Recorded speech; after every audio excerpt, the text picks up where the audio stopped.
حج پر وہی کے ہو گئے، حج ہوا ایسا نرالا، والد عطار کا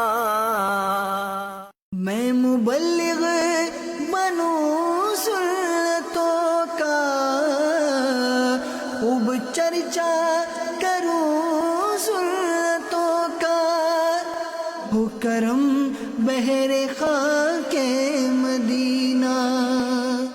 الحمدللہ رب العالمین، والصلاة والسلام علی خاتم النبیین، اما بعد فاعوذ باللہ من الشیطان الرجیم، بسم اللہ الرحمن الرحیم۔ الصلاة والسلام علیک یا رسول اللہ وعلی آلک وصحابک یا حبیب اللہ۔ الصلاة والسلام علیک یا نبی اللہ وعلی آلک وصحابک یا نور اللہ۔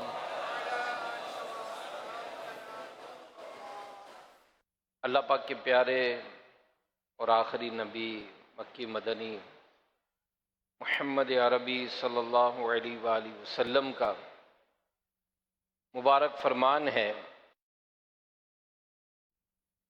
اے لوگوں، بے شک روز قیامت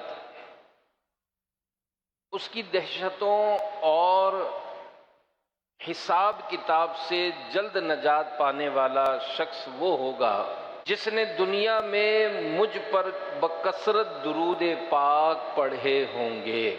دولت جو چاہو دونوں جہاں کی، دولت جو چاہو دونوں جہاں کی، کر لو وظیفہ نام محمد، کر لو وظیفہ نام محمد۔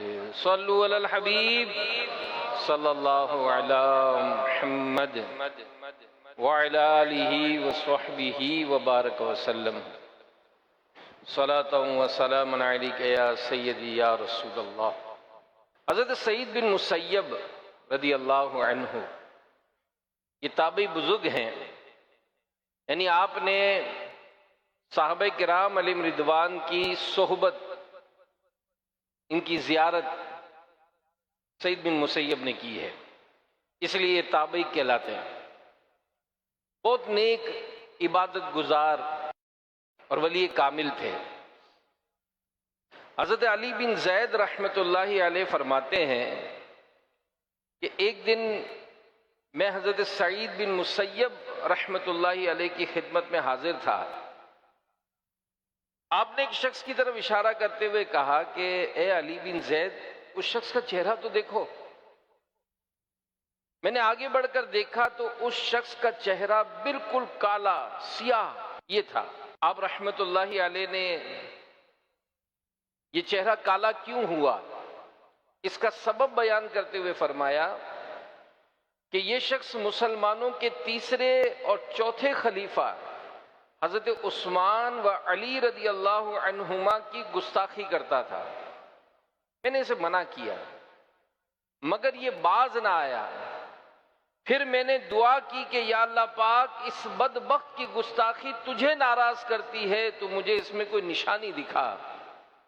بس تبھی سے اس کا چہرہ کالا ہو گیا۔ دو جہاں میں دشمن عثمان ذلیل و خوار ہے، بعد مرنے کے عذاب نار کا حقدار ہے۔ میرے پیارے پیارے اسلامی بھائیوں اور مدنی چینل کے ناظرین، غور فرمائیے کہ مسلمانوں کے تیسرے خلیفہ حضرت عثمان غنی رضی اللہ عنہ یہ اللہ تبارک و تعالی کی بارگاہ میں کتنا عظیم مقام و مرتبہ رکھتے ہیں کہ آپ کی گستاخی رب قادر و قیوم کو بالکل ناپسند۔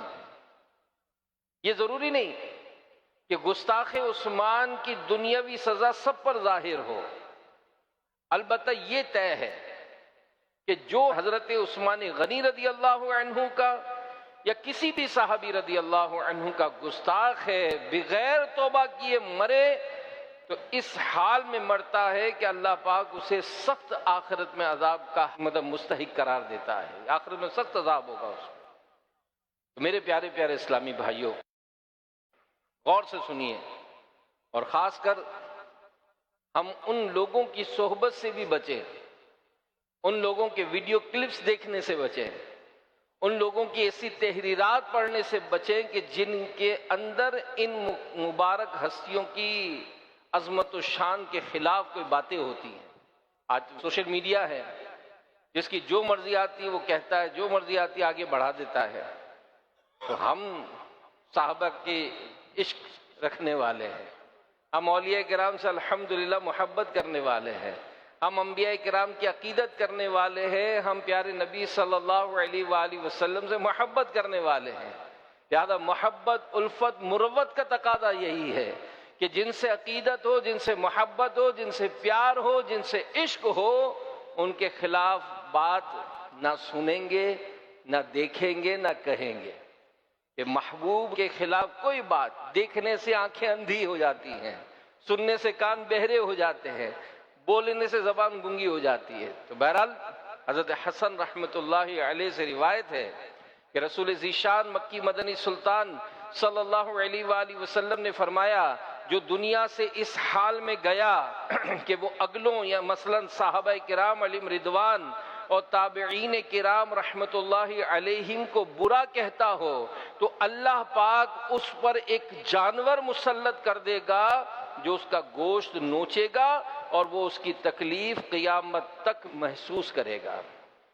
میرے پیارے پیارے اسلام بھائیو، ہم اللہ پاک سے عافیت کے طلبگار ہیں، الامان والحفیظ، کہ معاذ اللہ صحابہ کرام علیہم رضوان کو برا کہنا یہ کس قدر سخت گناہ ہے کہ اللہ پاک اس گناہ کی وجہ سے قیامت تک عذاب میں مبتلا کر دے گا۔ اور یاد رکھیے، صحابہ کرام علیہم رضوان کو برا کہنا بڑا ہی سخت گناہ، اپنی قبر کو جہنم کا گڑھا بنانے اور جہنم میں لے جانے والا کام ہے۔ یہ مبارک ہستیاں وہ ہیں جن کے بارے میں ہمارے پیارے نبی صلی اللہ علیہ وآلہ وسلم نے فرمایا کہ میرے صحابہ تاروں کی طرح ہیں، میرے صحابہ تاروں کی طرح ہیں، تو تم ان میں سے جس کی پیروی کرو گے ہدایت پاؤ گے۔ اللہ پاک ہمیں پیارے محبوب صلی اللہ علیہ وآلہ وسلم کے ان پیارے پیارے صحابہ کی پکی سچی محبت عطا فرمائے، ان کا با ادب بنائے۔ ہمارے پیارے امیر اہل سنت مولانا محمد الیاس قادری دامن برکاتہم العالیہ، یہ اللہ پاک سے، اس کے پیارے حبیب صلی اللہ علیہ وآلہ وسلم سے محبت کرنے کے ساتھ ساتھ صحابہ کرام رضی اللہ عنہم اور اولیاء کرام سے بھی محبت فرماتے ہیں۔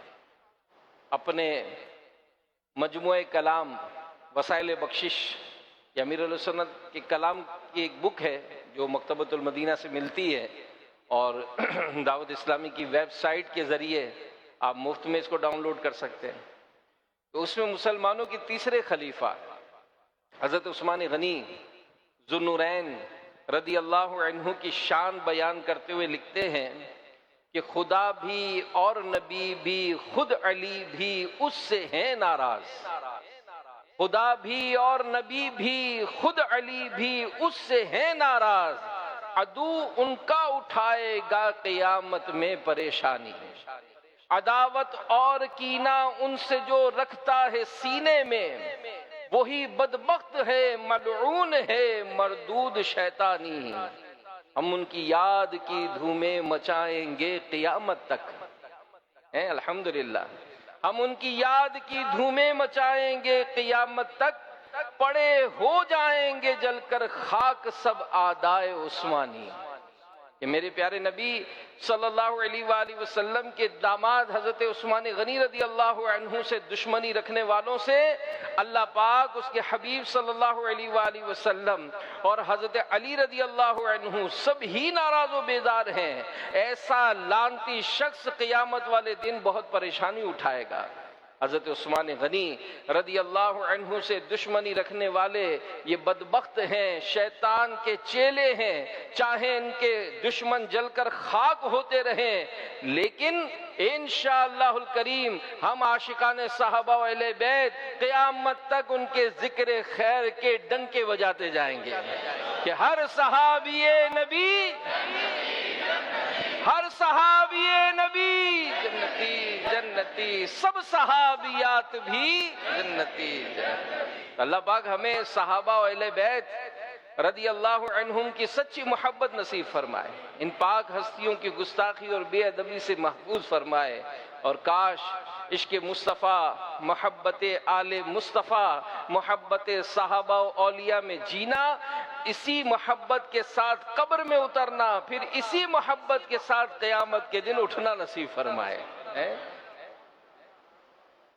تو میرے پیارے پیارے اسلامی بھائیوں، امیر علیہ سنت بڑا خوب لکھتے ہیں کہ فضل رب سے دو جہاں میں کامیابی پائے گا، فضل رب سے دو جہاں میں کامیابی پائے گا، دل سے جو شیدا ہوا اصحاب و اہل بیت کا، جینا مرنا ان کی الفت میں ہو یا رب اور ہو، قرب جنت میں عطا اصحاب و اہل بیت کا، یا الہی شکریہ عطار کو تو نے کیا، شیر گو مدحت سرا اصحاب و اہل بیت کا۔ تو انشاءاللہ جن سے محبت کرتے ہیں، جن سے عقیدت کا اظہار کرتے ہیں، جن کے طریقوں پر عمل کرتے ہیں، جن کے ہم ایام مناتے ہیں، جن کا ذکر خیر کرتے ہیں، جن کے لیے ایصال ثواب کرتے ہیں، انشاءاللہ قیامت کے دن بھی رب تعالیٰ ان کا قرب نصیب فرمائے گا، اور پیارے نبی صلی اللہ علیہ وآلہ وسلم کے پیچھے پیچھے جب قافلہ جنت کی طرف جا رہا ہوگا، انشاءاللہ ان کے پیچھے پیچھے ہم بھی جنت میں جائیں گے کہ خلد میں ہوگا ہمارا داخلہ اس شان سے، یا رسول اللہ کا نعرہ لگاتے جائیں گے، اور ہر صحابی نبی، سب صحابیات بھی جنت، چار یاران نبی جنتی جنتی، حضرت صدیق بھی جنتی جنتی، اور عمر فاروق بھی جنتی جنتی، عثمان غنی جنتی جنتی، فاطمہ اور علی جنتی جنتی ہیں، حسن حسین بھی جنتی جنتی، والدین نبی جنتی جنتی، ہر زوجہ نبی جنتی جنتی، حضرت معاویہ جنتی جنتی، اور ابو سفیان بھی جنتی جنتی۔ صلو علی الحبیب صلی اللہ علی محمد۔ پیارے پیارے اسلام بھائیوں اور مدنی چینل کے ناظرین، حضرت عثمان غنی رضی اللہ عنہ یہ صحابی رسول ہیں، سرکار علی وقار مکی مدنی تاجدار صلی اللہ علیہ وآلہ وسلم کی پھوپھی جان حضرت ام حکیم رضی اللہ عنہا کے نواسے ہیں۔ تو یوں کہہ لیجئے کہ ایک طرح سے رشتے میں یہ رسول اللہ صلی اللہ علیہ وآلہ وسلم کے بھانجے لگتے ہیں، سابقین اولین میں سے ہیں، یعنی وہ افراد جنہوں نے شروع میں ہی اسلام قبول کر لیا تھا۔ حضرت عثمان غنی رضی اللہ عنہ بھی ان میں شامل ہیں، اور اسلام قبول کرنے میں آپ کا چوتھا یا پانچواں نمبر علماء نے لکھا ہے۔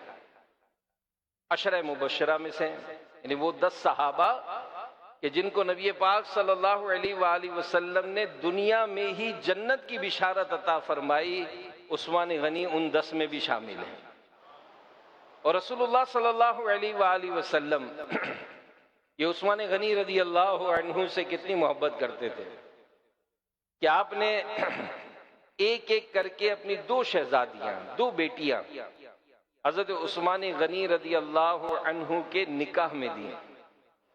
ہمارے پیارے امام اہل سنت مولانا شاہ امام احمد رضا خان رحمت اللہ علیہ بڑا ہی خوبصورت شعر آپ نے لکھا ہے کہ نور کی سرکار سے پایا دوشالہ نور کا، نور کی سرکار سے پایا دوشالہ نور کا، ہو مبارک تم کو ذوالنورین جوڑا نور کا، ہو مبارک تم کو ذوالنورین جوڑا نور کا، کہ اے دو نور والے پیارے عثمان غنی، آپ کو بہت بہت مبارک ہو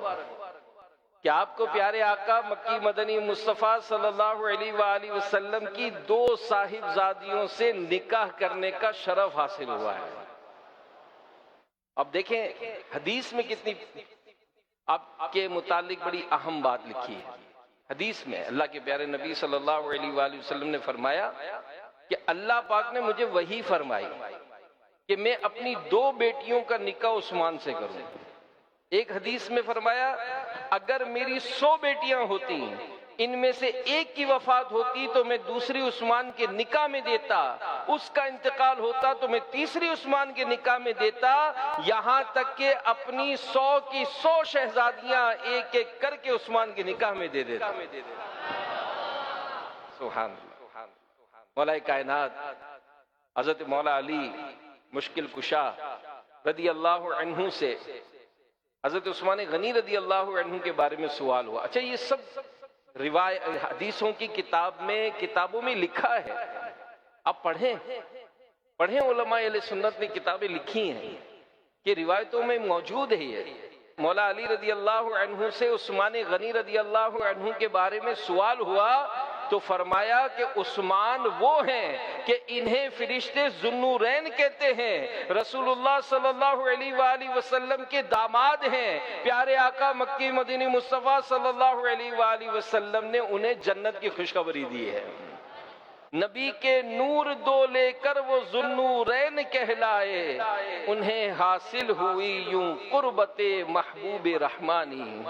میرے پیارے پیارے اسلامی بھائیوں، اسلام کے دوسرے خلیفہ حضرت عمر فاروق اعظم رضی اللہ عنہ کی شہادت کے بعد مسلمانوں کی اکثریت کی رائے سے حضرت عثمان غنی رضی اللہ عنہ یہ خلیفہ مقرر ہوئے۔ 12 سال تک آپ خلیفہ رہے۔ 40 دن کے سخت محاصرے کے بعد 18 ذوالحجہ 35 سنہ ہجری کو نہایت مظلومیت سے شہید کیے گئے۔ میرے پیارے پیارے اسلام بھائیوں اور مدنی چینل کے ناظرین، صحابی رسول حضرت عثمان غنی رضی اللہ عنہ یہ بہت بلند رتبہ ہے۔ آپ کی اونچی شانوں میں سے ایک شان یہ کہ نبی پاک صلی اللہ علیہ وآلہ وسلم نے آپ کو اپنے اخلاق جیسے اعلیٰ اخلاق والا فرمایا ہے۔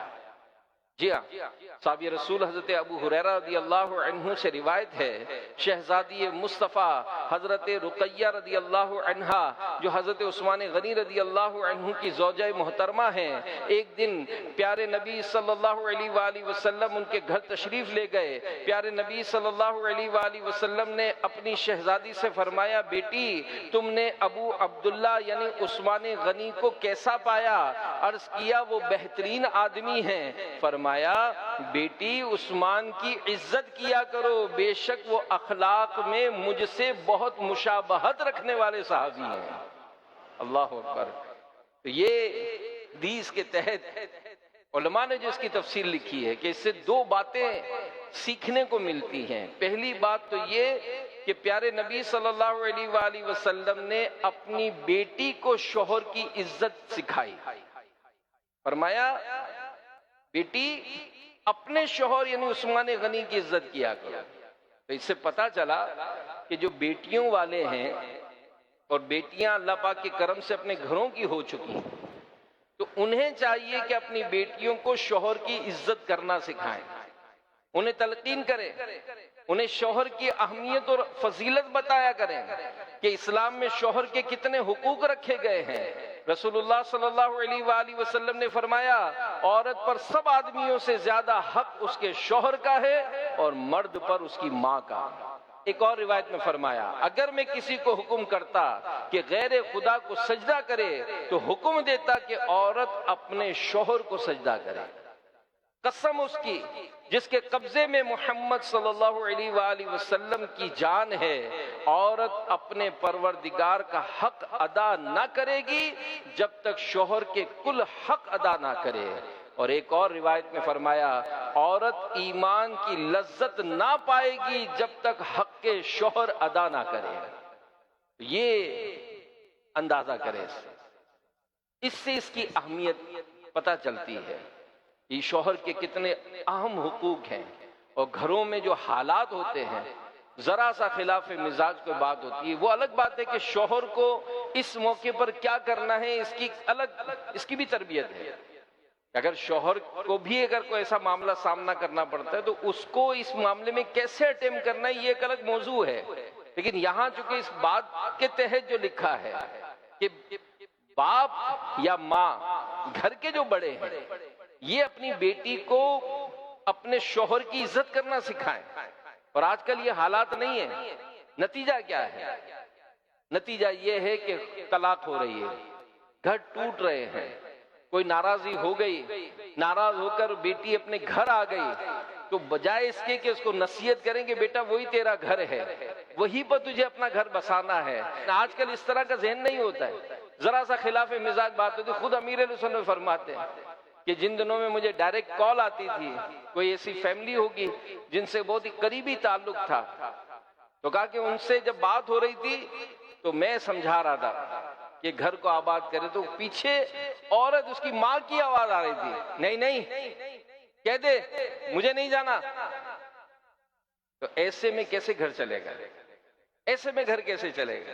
ظاہر ہے اگر وہ آپ کے گھر میں تھی تب بھی تو آپ اس پر ناراض ہوتی تھی، اس کے وقت پر نہ اٹھنے کے سبب آپ بھی تو اس کو کبھی ڈانٹ دیا کرتی تھی، وہ پکانے میں انٹرسٹ نہیں لیتی تھی یا پکانے میں کوئی کمزوری ہوتی تھی تو آپ بھی تو اس کو ڈانٹ ڈپٹ کرتی تھی کہ آج ہمارے گھر میں تو نے کیسا کھانا بنایا ہے۔ تو آج اگر یہی معاملہ اس کو سسرال میں پڑ گیا تو آپ نے کیسے اٹیمپٹ کر لیا؟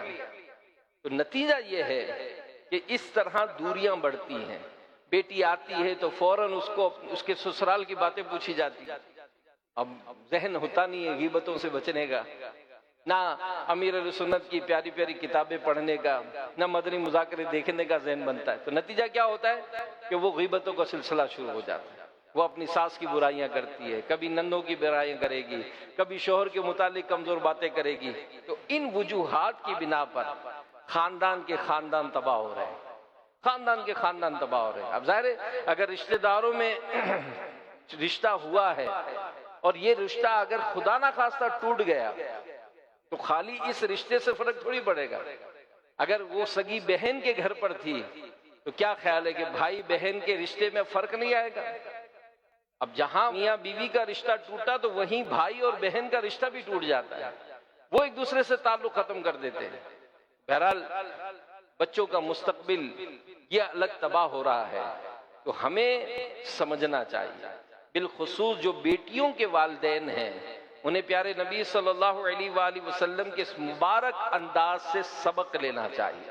الحمدللہ امیر علیہ سنت عاشق ماہ رسالت دامن برکاتہم العالیہ یہ پیارے نبی صلی اللہ علیہ وآلہ وسلم کی اداؤں کو اپنانے والے، آپ نے ظاہر آپ کی بھی بیٹی کی رخصتیں ہوئی، نصیحتیں جو فرمائی آپ نے، اور یہ دیکھیں امت کی اصلاح کے لیے پھر باقاعدہ اس کی تحریریں کتابوں کی صورت میں چھپ گئی تاکہ ہم اپنی اولاد کی ایسی تربیت کریں۔ تو امیر اہل سنت دامت برکاتہم العالیہ نے اپنی بیٹی کو جو نصیحت کی ان چند نصیحتوں میں یہ بھی تھی، فرمایا کہ شوہر کی طرف سے ملنے والا ہر حکم جو خلاف شرع نہ ہو بجا لانا ضروری ہے، اور مزید فرمایا اپنے شوہر اور ساس کا کھڑے ہو کر استقبال کیجیے اور کھڑے ہو کر ہی ان کو رخصت کیجیے۔ نمبر 3، اپنے لیے کسی قسم کا سوال اپنے شوہر سے کر کے ان پہ بوجھ مت بننا۔ ہاں، اگر وہ مقرر کردہ حقوق ادا نہ کریں تو مانگ سکتی ہیں۔ اور پھر اس پر باقاعدہ امیر اہل سنت نے تحریر فرمائی، دلہا دلہن، ان کے لیے باقاعدہ آپ نے تحریری مکتوبات تحریر فرمائے، لیٹرز بنائے، جن میں شوہر کو اپنی بیوی کے ساتھ کیسا سلوک کرنا ہے، بیوی کو اپنے شوہر کے ساتھ کیسا سلوک کرنا ہے۔ سنت نکاح ایک رسالہ ہے جو مکتبۃ المدینہ پر پرنٹ شدہ ملتا ہے۔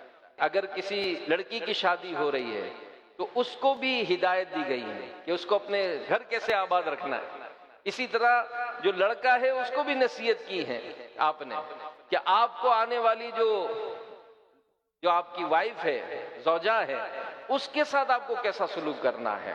تو بہرحال میرے پیارے پیارے اسلامی بھائیوں، آپ نے جو دلہا کو نصیحت فرمایا کہ زوجہ کی بد اخلاقی پر صبر کیجیے، اہل و عیال کو ضروری علم دین سکھائیے، زوجہ کو بے پردگی سے بچائیے، نرمی اپنائیے، ساس بہو کے جھگڑے میں انصاف کا دامن ہاتھ سے نہ چھوڑیے۔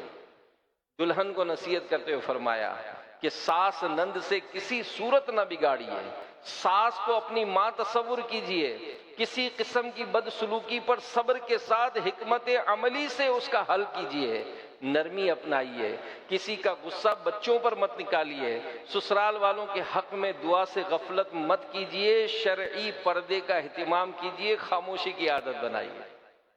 بڑا خوبصورت انداز، چاہے وہ تحریر ہو چاہے وہ پریکٹیکل زبانی ہو، امیر اہل سنت کا بہت ہی خوبصورت انداز ہم کو جو ہے وہ اس میں ملتا ہے۔ بلکہ ایک بڑی پیاری آپ کی سی ڈی جاری ہوئی تھی، گھر امن کا گہوارہ کیسے بنے، اس میں بڑی زبردست تربیت فرمائی تھی۔ اور یہ جب باتیں ایک نوجوان نے بتایا تھا کہ جب ان کے گھر میں ناچاکی تھی اور بیوی گھر چھوڑ کر اپنی ماں کے گھر چلی گئی، تو ان دنوں میں اس نوجوان نے 2 کیسٹیں خریدی، 2 سی ڈی خریدی، ایک اپنے سسرال اپنی بیوی کو پہنچائی اور ایک اپنی ماں کو پہنچائی، اور دونوں کو عرض کی کہ اس کو دیکھ لیں۔ الحمدللہ مجھے یاد ہے اس نوجوان نے وہ ترکیب بنائی، دونوں نے دیکھ لی، یہاں تک کہ ماں نے خود کہا کہ بیٹا چلو تیرے سسرال چلتے، بہو کو لے کر آتے۔ اچھا، وہ جس ڈیمانڈ پر گئی تھی، جس بات پر ناراض ہو کر گئی تھی، جیسے ہی ساس پہنچی اس نے کوئی ڈیمانڈ نہیں کی، بلکہ خود اپنے آپ کو پیش کیا کہ گھر کے جو معاملات آپ جس طرح چاہ رہی تھی اسی طرح ہو جائے گا، گھر آباد ہو گیا ماشاءاللہ۔ تو یہ بڑوں کو ایسی حکمت عملی اپنانی ہوگی۔ تو بہرحال اللہ پاک عثمان غنی کے صدقے جو بچیاں شادی شدہ ہیں اللہ ان کے گھروں کو آباد رکھے، جن کی ہونے والی اللہ ان کے گھروں کو بھی آباد رکھے، بلکہ جو ناراض ہو کر اپنے گھر میں اپنے ماں باپ کے گھر آ چکی ہیں اللہ ان کے گھروں کو بھی آباد کرے۔ اسی طرح میرے پیارے اسلامی بھائیوں، جیسا کہ فرمایا کہ بے شک عثمان اخلاق میں مجھ سے بہت مشابہت رکھنے والے صحابی ہیں۔ یہ بڑی عظیم فضیلت ہے کہ عظیم اخلاق والے رسول مقبول صلی اللہ علیہ وآلہ وسلم کے اخلاق کیسے؟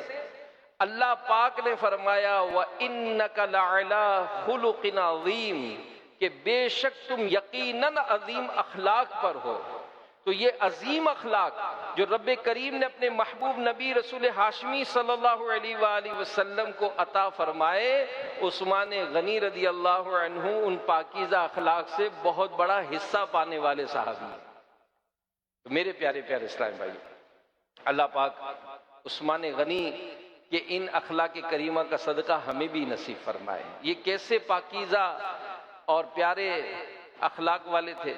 حضرت ثابت بن عبداللہ رحمت اللہ علیہ فرماتے ہیں، ایک مرتبہ مسلمانوں کے چوتھے خلیفہ حضرت علی المرتضیٰ شیر خدا رضی اللہ عنہ کی خدمت میں ایک شخص حاضر ہوا، عرض کی اے امیر المومنین، میں مدینہ پاک واپس جا رہا ہوں، وہاں کے لوگ مجھ سے حضرت عثمان غنی رضی اللہ عنہ کے متعلق پوچھ رہے تھے، انہیں کیا جواب دوں؟ فرمایا انہیں بتانا کہ یہ آیت کریمہ حضرت عثمان غنی رضی اللہ عنہ پر مکمل فٹ آتی ہے۔ وہ آیت کون سی ہے؟ پارہ 7 سورہ مائدہ آیت نمبر 93۔ اللہ پاک ارشاد فرماتا ہے آمنوا وعملوا الصالحات ثم اتقوا وآمنوا ثم اتقوا وأحسنوا واللہ یحب المحسنین۔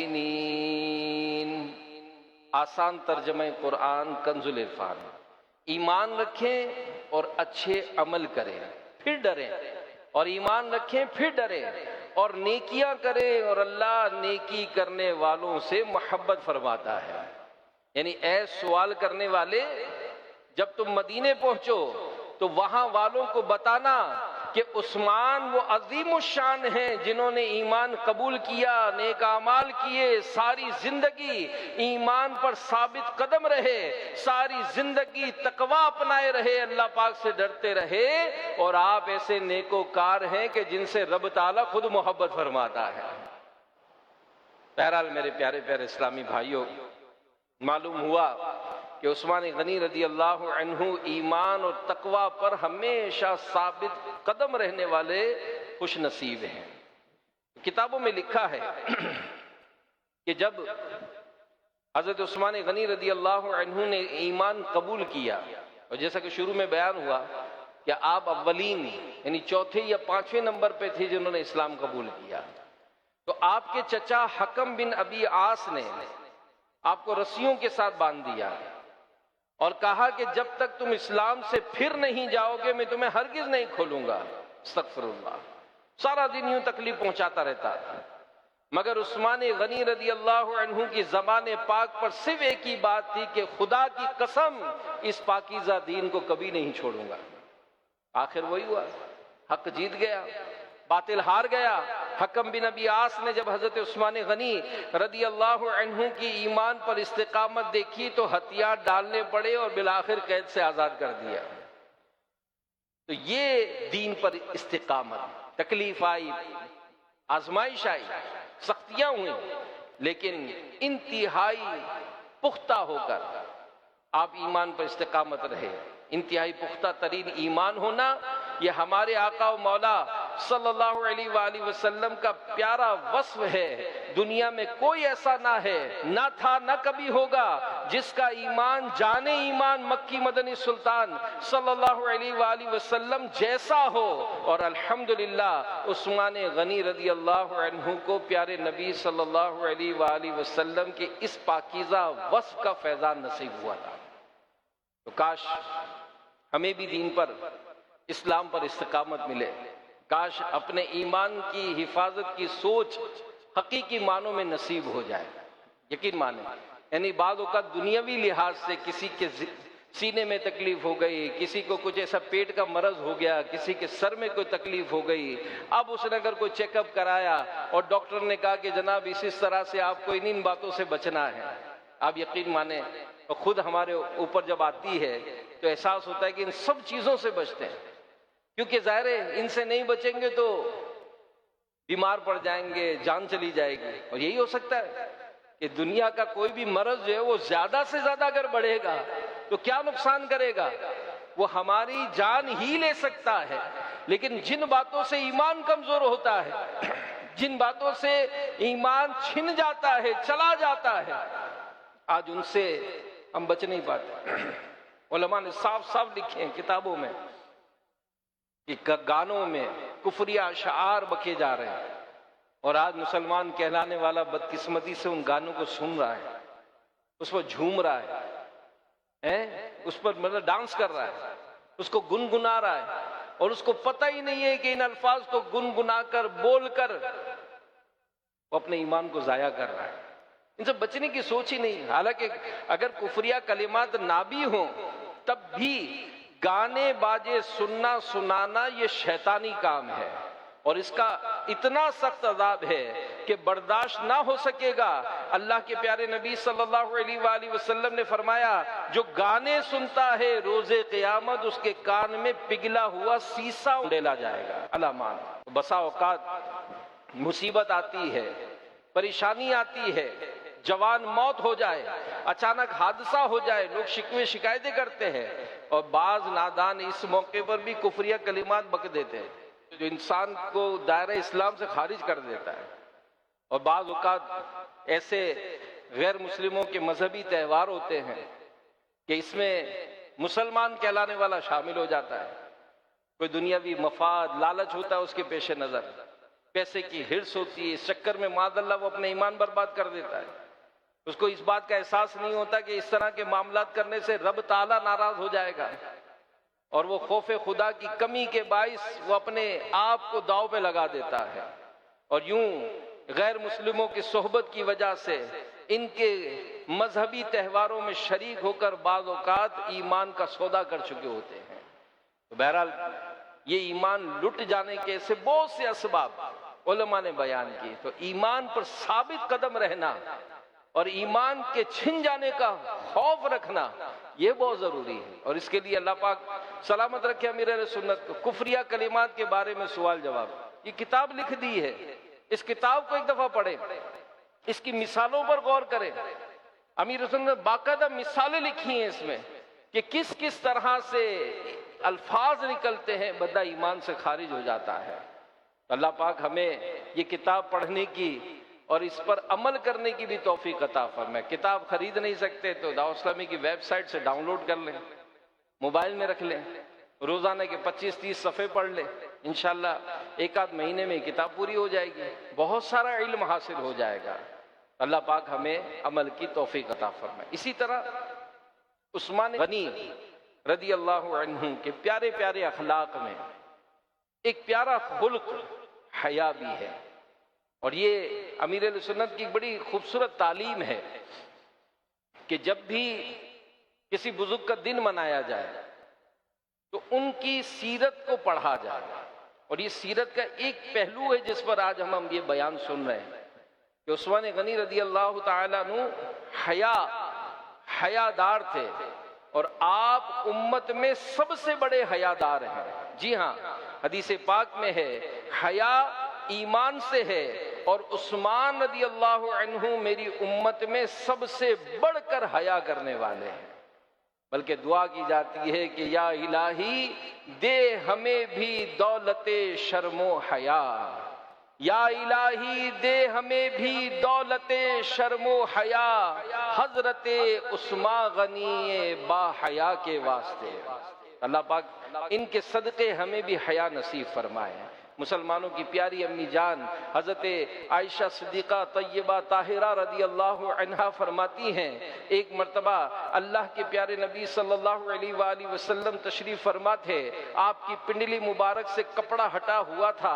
اس دوران صدیق اکبر رضی اللہ عنہ حاضر ہوئے، آپ اسی انداز پر تشریف فرما رہے. فاروق اعظم حاضر ہوئے، آپ اسی انداز پر تشریف فرما رہے. پھر حضرت عثمان غنی حاضر ہوئے تو آپ صلی اللہ علیہ وآلہ وسلم نے پنڈلی مبارک کو ڈھانپ لیا. سیدہ عائشہ رضی اللہ تعالیٰ عنہ فرماتی ہیں ان کے جانے کے بعد میں نے عرض کی یا رسول اللہ صلی اللہ علیہ وآلہ وسلم میرے والد محترم آئے، آپ اسی طرح تشریف فرما رہے، عمر آئے، آپ اسی طرح تشریف فرما رہے، جب عثمان آئے تو آپ نے پنڈلی مبارک ڈھانپ لی، اس میں کیا حکمت ہے؟ اللہ کے پیارے نبی صلی اللہ علیہ وآلہ وسلم نے فرمایا کیا میں اس شخص سے حیا نہ کروں جس سے فرشتے بھی حیا کرتے ہیں؟ یہ ہیں عثمان غنی رضی اللہ عنہ کہ آپ ایسے با حیا کہ فرشتے بھی آپ سے حیا کرتے ہیں.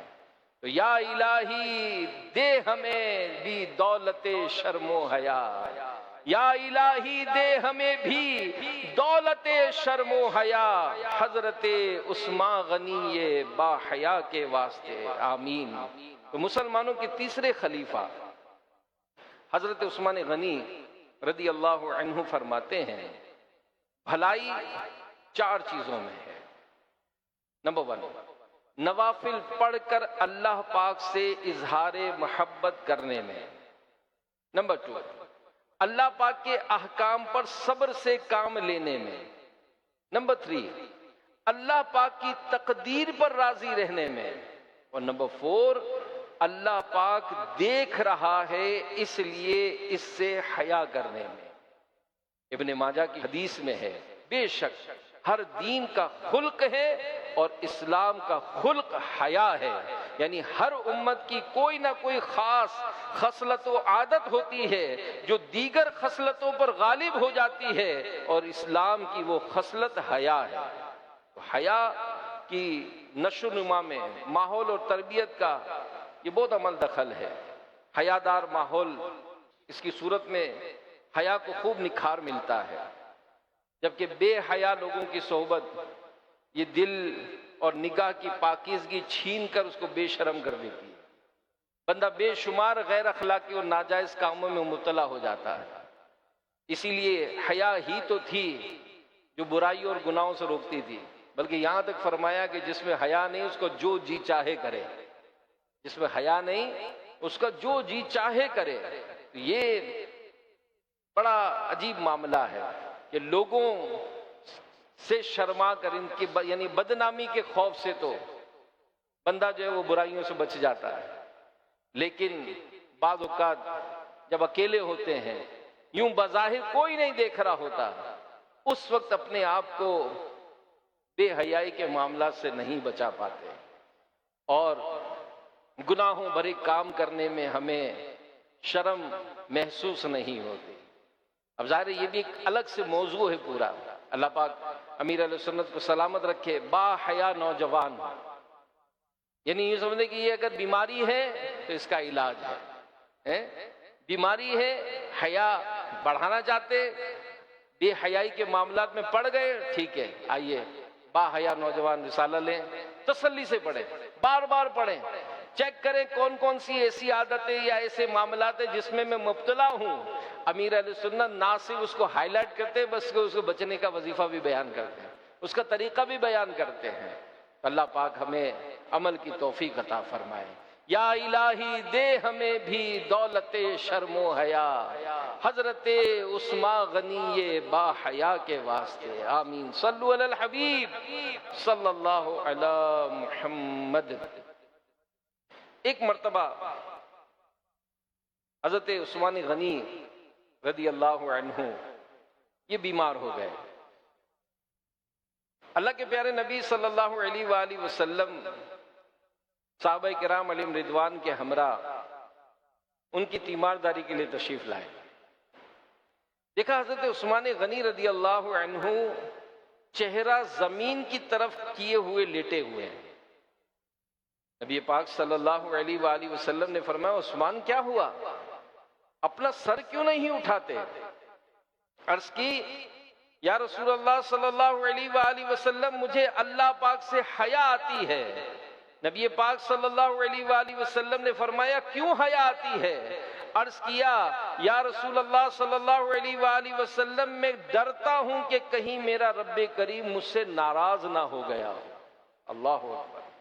اے عاشقان رسول، حضرت عثمان غنی رضی اللہ عنہ نے کوئی گناہ کا کام نہیں کیا تھا، اللہ پاک کی ناراضی والا کوئی کام نہیں کیا تھا، مگر جو سچا عاشق ہوتا ہے اسے اس بات کی فکر ہوتی ہے کہ کہیں ایسا نہ ہو میرا محبوب مجھ سے ناراض ہو جائے۔ حضرت عثمان غنی رضی اللہ عنہ کو اسی طرح کی فکر لاحق تھی، زمین کی طرف چہرہ کر کے لیٹے ہوئے تھے، سر اوپر نہیں اٹھا رہے تھے، گویا اپنے طور پر اظہار ندامت کر رہے تھے کہ ہائے میرا رب مجھ سے ناراض نہ ہو گیا ہو۔ جب نبی پاک صلی اللہ علیہ وآلہ وسلم نے اپنے پیارے صحابی حضرت عثمان غنی رضی اللہ عنہ کی یہ بات سنی تو فرمایا عثمان یہ جبریل آئے ہیں، مجھے خبر دے رہے ہیں کہ تم آسمان والوں کا نور ہو، زمین والوں کا اور جنت والوں کا چراغ ہو۔ سبحان اللہ۔ حضرت عثمان غنی رضی اللہ عنہ، اللہ پاک ان کے صدقے ہماری مغفرت فرمائے۔ کاش ہم بھی اللہ پاک کی رضا کے تمنائی بن جائیں کہ ہمیں دنیا کی فکر رہتی ہے، کاروبار کی فکر ہے، نوکری کی فکر ہے، پیسے کی فکر ہے، امتحانات کی فکر ہے، کھانے کی فکر ہے، پینے کی فکر ہے، پہننے کی فکر ہے، بس ہر وقت دنیا کی فکریں ہیں، دنیا کی فکریں ہیں، انہی میں جکڑے رہتے ہیں۔ نہیں ہوتی تو بس جنت میں جانے کی فکر نہیں ہوتی، جہنم سے بچنے کا ذہن نہیں بن پاتا، ایمان بچانے کی فکر نہیں ہوتی، اللہ پاک کو راضی کیسے کرے اس کی فکر نہیں ہوتی۔ یعنی جس کو اس بات کی چاہت ہو کہ رب تعالیٰ مجھ سے راضی ہو جائے، کیا بتائیں کہ وہ نیکی چھوڑے گا؟ وہ نیکی تو نہیں چھوڑے گا نا، یہ ذہن تو نہیں بنے گا نا چھوٹی نیکی ہے یہ بڑی نیکی ہے، چھوٹی نیکی چھوڑ دوں بڑی نیکی کروں گا، نہیں نہیں، اس کا تو ذہن بنا ہوتا ہے کہ میں ہر نیکی کروں گا کہ نہ جانے کون سی نیکی رب تعالیٰ کی بارگاہ میں پسند ہو جائے اور میرا بیڑا پار ہو جائے۔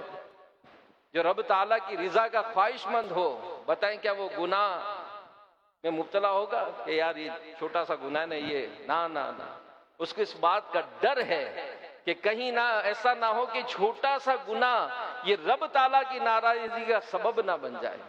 تو میرے پیارے پیارے اسلامی بھائیوں، اللہ پاک ان مبارک ہستیوں کے صدقے ہمیں بھی اپنی زندگی کا کچھ ڈسپلن بنانے کی سعادت نصیب فرمائے، اور یہ دعوت اسلامی کے دینی ماحول کا ایک بڑا زبردست آپ کو ایک طریقہ کار ہے کہ جو دعوت اسلامی کے دینی ماحول سے وابستہ ہوتے ہیں، اپنے دنیاوی معاملات میں اگرچہ وہ مصروف ہوتے ہیں لیکن ان کو شعور ڈیولپ ہوتا ہے، وہ کاروبار بھی کرتے ہیں تو حلال روزی پرائی جائے، وہ اگر کام کاج کرتے ہیں تو میری روزی حرام نہ ہو، وہ اگر لوگوں سے تعلق رکھتے ہیں تو کسی پر ظلم و زیادتی کا سبب نہ بن جائے، وہ ہر وقت اپنے آپ کو نیکیوں اور سنتوں بھرے ماحول میں بسائے رکھتے ہیں۔ تو یہی فکر ہمیں لینی چاہیے۔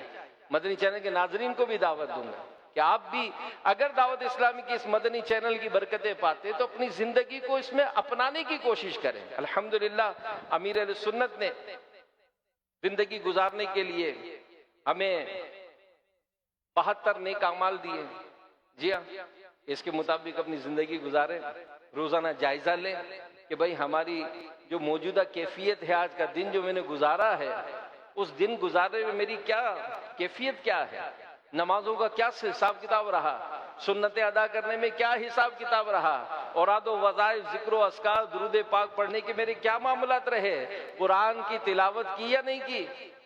دیکھیں تو صحیح، ہو سکتا ہے روزانہ کی جو روٹین ہے اس میں یہ تلاوت قرآن مائنس ہو رہی ہو، تو ہم اگر اس طرح کے معاملات پر اپنی زندگی کو کچھ مینیج کرنے کی کوشش کریں گے تو انشاءاللہ الکریم بہت فائدہ ہوگا اور اس کی برکتیں جو ہے وہ ہمیں حاصل ہوں گی۔ تو سیدنا عثمان غنی رضی اللہ عنہ یہ پیارے نبی صلی اللہ علیہ وآلہ وسلم سے بڑی محبت فرماتے، اور ہمارے پیارے نبی صلی اللہ علیہ وآلہ وسلم کی پاکیزہ اخلاق میں سے ہے کہ نبی پاک صلی اللہ علیہ وآلہ وسلم دو جہان کے مالک ہیں۔ رب رحمان نے آپ کو مالک کے کل بنایا ہے، لیکن اس کے باوجود دنیا سے بے رغبتی رکھتے تھے۔ حضرت عثمان غنی رضی اللہ عنہ کی سیرت میں بھی یہ پیارا خلق نظر آتا ہے۔ آپ غنی تھے، مالدار تھے، رب کریم نے بہت مال عطا فرمایا، لیکن اس کے باوجود دنیا سے بے رغبتی رکھتے تھے، دنیا کی محبت دل میں آنے نہیں دیتے تھے، مالدار ہونے کے باوجود عیش و عشرت کے ساتھ اپنی زندگی نہیں گزارتے تھے، سادہ لباس پہنتے تھے، مہنگی مہنگی چیزیں اپنی ذات کے لیے کم استعمال کرتے تھے، بلکہ کتابوں میں لکھا ہے کہ جب آپ خلیفہ تھے لوگوں کو بہت اعلیٰ کھانے کھلاتے، جب گھر تشریف لاتے اور سرکے اور زیتون کے ساتھ سادہ روٹی کھایا کرتے تھے۔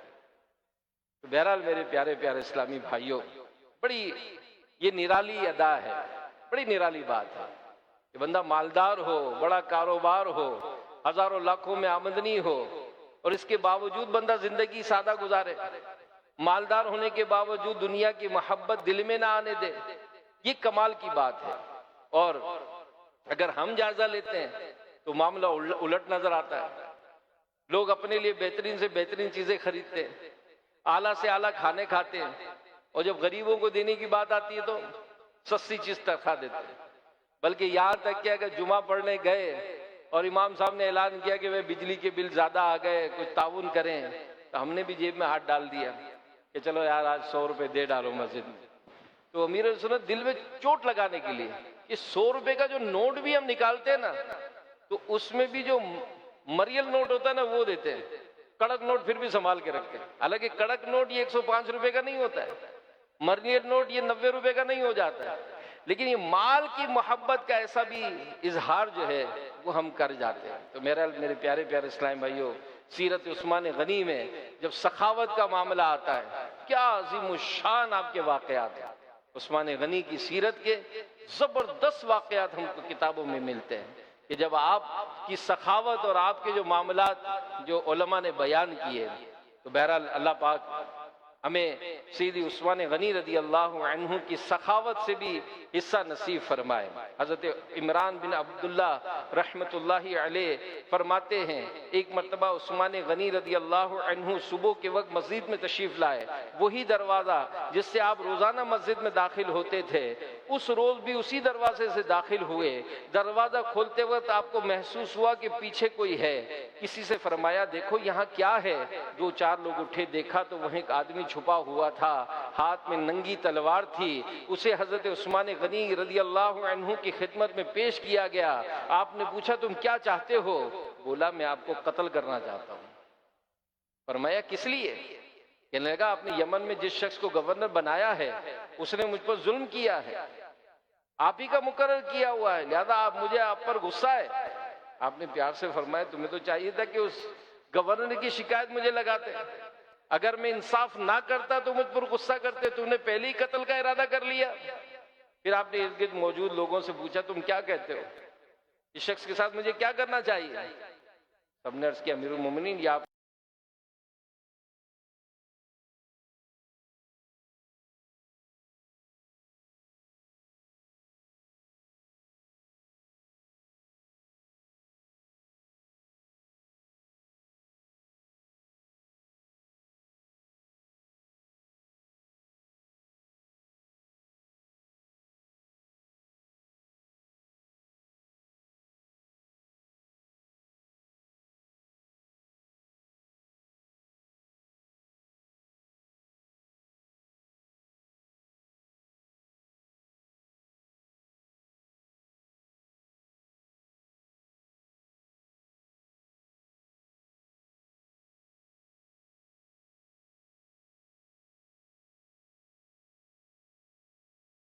جنت میں داخل فرمائے گا۔ صحابہ کرام علیہم رضوان نے عرض کی وہ کون سی باتیں ہیں؟ فرمایا جو تمہیں محروم کرے تم اسے عطا کرو، جو تم سے تعلق توڑے تم اس سے جوڑو، اور جو تم پر ظلم کرے تم اسے معاف کر دو۔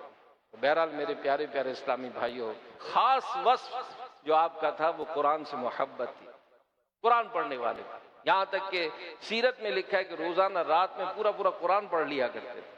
ایک صحابی کہتے ہیں کہ ایک مرتبہ میں حرم پاک میں تھا، میں نے دیکھا کہ یہ عثمان غنی رضی اللہ عنہ یہ تشریف لائے اور نفل پڑھنا شروع کی، یہاں تک کہ سورہ فاتحہ شروع کی، سورہ بقرہ شروع کی، یہاں تک کہ آپ نے 2 رکعتوں میں پورا قرآن مکمل کر لیا۔ یہ قرآن سے محبت کرنا، یہاں تک کہ علماء نے لکھا ہے کہ جب آپ کی شہادت ہوئی تو اس وقت بھی آپ قرآن کی تلاوت کر رہے تھے۔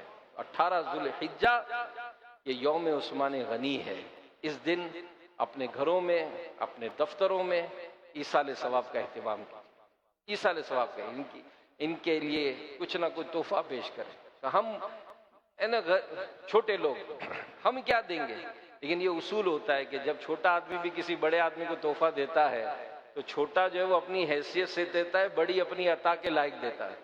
تو ہم کچھ تحفہ دے دیں گے تو انشاءاللہ ان کی طرف سے جب نگاہ کرم ہوگی تو بیڑا پار ہو جائے گا انشاءاللہ۔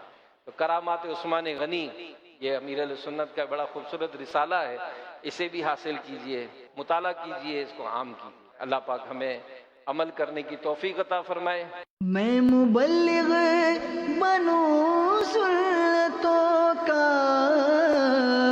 خوب چرچا کروں سنتوں کا، ہو کرم بہر خاک مدینہ، متی کی ہے اس سے تشہیر ایمان و یقین کی۔